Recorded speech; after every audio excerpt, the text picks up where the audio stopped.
ఎవరు నా పాదములను పట్టుకుంటారో వారికి ఈ సంసారం అనేటటువంటి సముద్రము నడుములోతు మాత్రమే వస్తుంది.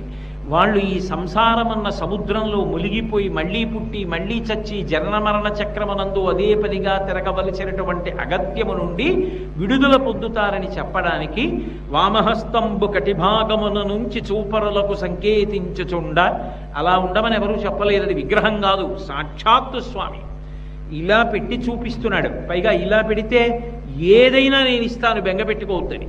అందుకే లోకానికంతటికీ కూడా అన్నీ ఇవ్వవలసి వస్తే ఆ చేతితోనే ఇస్తాడు. అందుకే అభిషేకం చేసినప్పుడు ఆ చేతి మించి పడిన పదార్థాన్ని పట్టి తీర్థంగా ఇస్తూ ఉంటారు. అటువంటి పరమ దయ కలిగినటువంటి స్వామి తన కుడి చేతిని ఇలా పెట్టి పాదములు చూపిస్తూ ఉంటాడు. వెంకటేశ్వర స్వామి వారి యొక్క పాదములను మామూలుగా దర్శనం చేయడం కూడా అంత